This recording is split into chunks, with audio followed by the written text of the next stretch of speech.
নমস্কার, জয়শ্রী গণেশ আপনাদের প্রত্যেককে জানাই স্বাগতম। আলোচনা করছি গুরুত্বপূর্ণ একটি বিষয়, মানে গুরুত্বপূর্ণ থেকেও গুরুত্বপূর্ণ। কেন গুরুত্বপূর্ণ? কারণ এতদিন আমরা দেখলাম শনি এবং মঙ্গলের জ্বালা। শনি মঙ্গলের ট্রানজিট, আপনার দ্বাদশে মঙ্গল, ষষ্ঠে শনি, মিউচুয়াল অ্যাসপেক্ট, নানা রকমের জটিলতা।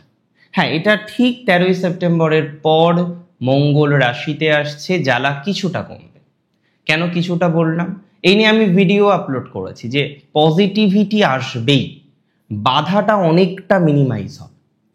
তবে এখানে একটা টুইস্ট আছে। দেখুন, রবি তার রাশি পরিবর্তন করছেন 17ই সেপ্টেম্বর 2025। তুলা রাশির ঠিক দ্বাদশে রবির অবস্থান, আর তুলা রাশির ষষ্ঠে আছেন শনি। সুতরাং শনির সপ্তম দৃষ্টি রবির উপরে, আর রবির সপ্তম দৃষ্টি শনির উপরে। তার মানে এখানে একটি মিউচুয়াল অ্যাসপেক্ট কিন্তু তৈরি হয়ে যাচ্ছে। কি ধরনের অ্যাসপেক্ট? Mutual aspect. তাহলে এখানে একটা কথা মাথায় রাখতে হবে যে পিতা পুত্রের উপরে দৃষ্টি রাখছেন, আর পুত্র পিতার উপরে দৃষ্টি রাখছেন। যদিও তাদের মধ্যেকার সম্পর্ক সম্পর্কে আমরা সবাই পরিচিত। সমস্যা আছে সম্পর্কটায়, বিভিন্ন জটিলতা আছে, বিভিন্ন স্ট্রেস আছে। মেনি অফ ইউ, আপনাদের অনেকেই আমাকে প্রশ্ন করতে পারেন যে দাদা কি কি বিষয় এক্সপেক্ট করছেন এই ট্রানজিটে। আমি বলবো, দেখুন, রবি হচ্ছে আলো, রবি হচ্ছে গভর্নিং বডি। এখানে একটা কথা মাথায় রাখতে হবে যে পজিটিভিটির মাত্রাটা কিন্তু বৃদ্ধিপ্রাপ্ত হবে। আজকে আপনি যে সিচুয়েশনে আছেন, এই সিচুয়েশন থেকে কম হোক বেশি হোক ডেভেলপমেন্ট আসবে। দ্বাদশস্থ রবি কিছু কিছু ক্ষেত্রে খরচ বাড়াবে, কিছু কিছু ক্ষেত্রে দেখা যাবে যে খরচ বাড়ছে, গভর্নিং বডির জন্য খরচ বাড়ছে। কিছু কিছু ক্ষেত্রে আপনার কর্তৃত্ব যারা করেন তাদেরকে খুশি করার জন্য হলেও আপনাকে কিন্তু এক্সপেন্স করতে হবে। এখানে যেটি উল্লেখযোগ্য, এক্সপেন্সের মাত্রাটা কিছুটা হলেও মিনিমাইজ হতে পারে। তবে সেই মিনিমাইজেশন কিন্তু এক্সপেন্সে মিনিমাইজেশন হতে পারে, ইনভেস্টে নয়। অর্থাৎ একটা ইনভেস্টমেন্টের সুযোগ পেতে চলেছে, একটা ভালো ইনভেস্টমেন্টের সুযোগ, দ্যাট ইউ ক্যান গেট, আপনি এক্সপেক্ট করতে পারেন, আপনি আশা রাখতে পারেন।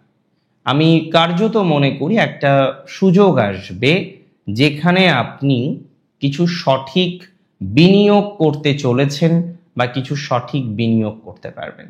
যে সমস্ত জাতক বা জাতিকারা বিনিয়োগ করতে গিয়ে ডিস্টারবেন্সের মধ্যে পড়েছিলেন, তাদের একটা দুয়ার বা একটা দ্বার বা একটা দরজা খুলবে।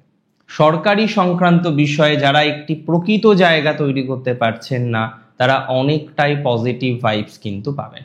অর্থাৎ সরকার স্থানীয় বিষয়ে আমরা এক্সপেকটেশন রাখছি, something better that we will get, আমরা পাব। এবং যারা সরকারের সাথে চুক্তিতে কাজ করেন, বিভিন্ন রকমের ইনভেস্টমেন্ট সরকারের হেল্প নিয়ে করেন, কিংবা বেটার টু সে যারা গভর্নমেন্ট বিভিন্ন প্রজেক্ট নিয়ে কাজ করেন, তাদের ক্ষেত্রে কিন্তু ইমপ্রুভমেন্টের জায়গাটা আমরা পাবো, তাদের ক্ষেত্রে গতি প্রকৃতির জায়গাটা আমরা পাবো, তাদের ক্ষেত্রে স্ট্রংলি একটা ভালো ভাইবস প্রাপ্তির সম্ভাবনা রয়েছে। এবং অনেক প্রমোটার আছেন বা অনেক সোকল্ড প্রফেশনাল আছেন যাদের বর্তমান সময়ে জায়গাটা খুব ভালো জায়গায় নেই। বর্তমান সময়ে বিভিন্ন রকমভাবে স্ট্রেসফুল সিচুয়েশন আপনার কন্টিনিউ হচ্ছে। বর্তমান সময়ে বিভিন্ন রকমভাবে আপনার স্ট্রেসের মাত্রাগুলো কমছে না। তো যাদের স্ট্রেসের মাত্রাটা কমছে না, স্ট্রেসফুল একটা সিচুয়েশনের মধ্যে দিয়ে যাদের কন্টিনিউ করতে হচ্ছে, আমি কার্যত শিওর, আমি কার্যত নিশ্চিত আপনাদের স্ট্রেসের মাত্রাটা অনেকটা মিনিমাইজ হবে। আপনাদের অনেকের স্ট্রেস কমে যাবে, বা স্ট্রেস থেকে অনেকে বেরিয়ে ভালো একটা জায়গায় নিজেদেরকে কিন্তু রিপ্রেজেন্ট করতে পারবেন।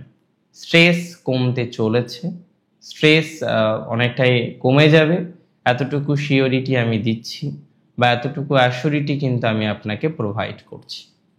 পিতার সাথে সম্পর্কটা ভালো রাখতে হবে তুলাকে। আর যাই করেন, প্রথমত পিতার সাথে সম্পর্ক ভালো রাখুন, আর দ্বিতীয়ত ইগোর বশবর্তী হয়ে কোনো কাজ করবেন না। যে কাজই করছি তার মধ্যে একটা ইগো রাখা যাবে না। কোনো কাজ ইগো নিয়ে করবেন না। যে কোনো কারোর সাথে আপনি কথা বলছেন, যে কোনো কারোর সাথে আপনি এগোনোর চেষ্টা করছেন, করুন না, কোনো অসুবিধা নেই।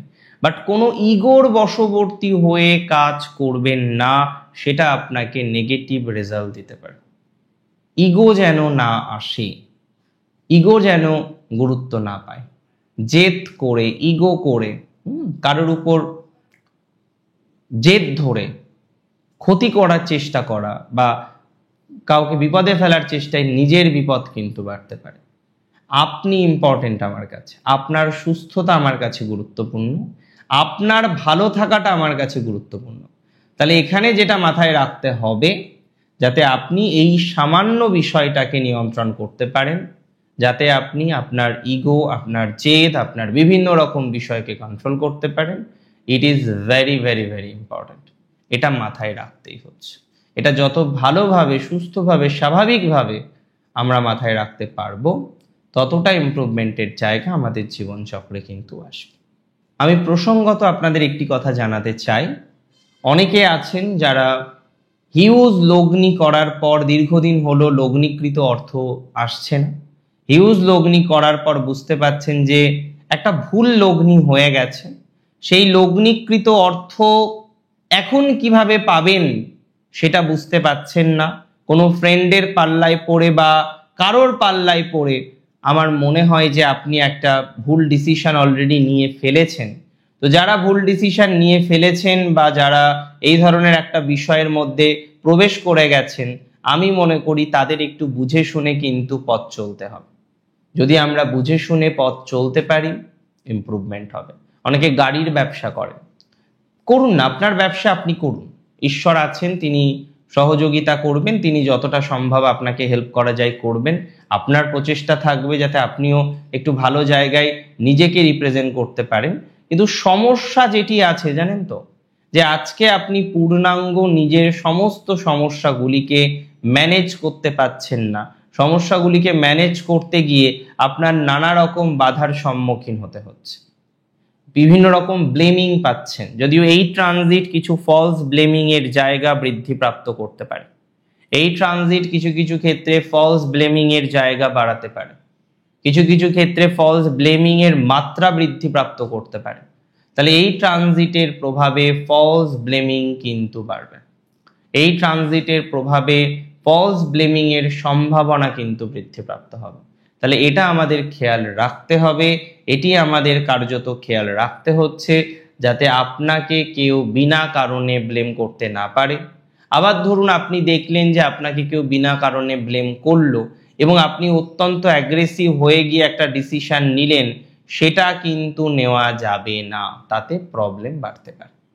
গভর্নমেন্ট অফিসিয়াল যারা আছেন তাদের ইমপ্রুভমেন্টের জায়গা দেখতে পাচ্ছি। যারা গভর্নমেন্ট রিলেটেড চাকরি করেন তাদের কিছুটা সাডেন ইমপ্রুভমেন্ট হতে পারে। তবে ট্রান্সফার হওয়া, দূরে যাওয়ার একটা চেষ্টা প্রচেষ্টা করা, তাতে কিন্তু গতি প্রকৃতি বৃদ্ধিপ্রাপ্ত হবে। যারা দূরে যাওয়ার কথা ভাবছেন, দূরে গিয়ে নিজেদেরকে সেটেলড করার মানসিকতা রাখছেন, তাদের ইমপ্রুভমেন্টের জায়গা কিন্তু হবে।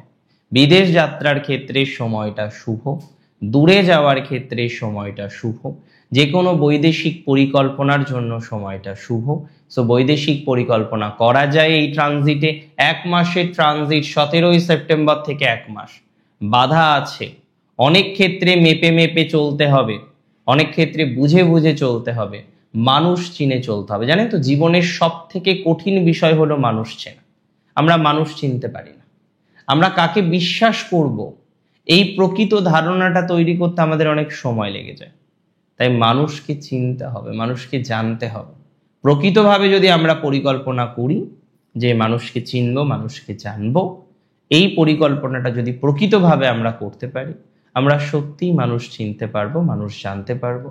আমাদের জীবন ধারণটা অনেক বেশি সহজ হবে, অনেক বেশি সরলীকৃত হবে, আমরা ভালো থাকতে পারবো। আজকের অনুষ্ঠান শুধুমাত্র এই নয় কি ভালো হবে কি খারাপ হবে, বাট কোন কোন ক্ষেত্র থেকে সচেতন থাকতে হবে সেটা আমি আলোচনা করার চেষ্টা করলাম। এই সময়ে শুধুমাত্র গুরুজনের কে খুশি করার জন্য কোনো ইনভেস্টমেন্ট, কোনো খরচ, কোনো ডিসিশন নেবেন না। যেটা করবেন অনেক বুঝে শুনে, টেক ইউর টাইম।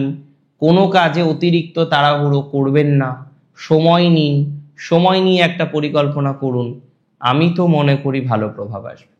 যদি সময় নিতে পারেন, সময় নিয়ে সঠিক পরিকল্পনা করতে পারেন, আপনার পজিটিভিটির মাত্রাটা তর করে বৃদ্ধিপ্রাপ্ত হবে। So which is most important that I believe, যে আমাদের প্রকৃতভাবে সময় নিতে হবে। Which is most important that I believe, আমাদের প্রকৃতভাবে কিছু সময় নিয়ে কাজ করার চেষ্টা করতে হবে, কাজ করার মেন্টালিটিকে বৃদ্ধিপ্রাপ্ত করতে হবে। দিন শেষে ভালো থাকতে হবে আপনাকে। ভালো থাকুন আপনি, সুস্থ থাকুন, সমৃদ্ধি বাড়ুক। জয় শ্রী গণেশ।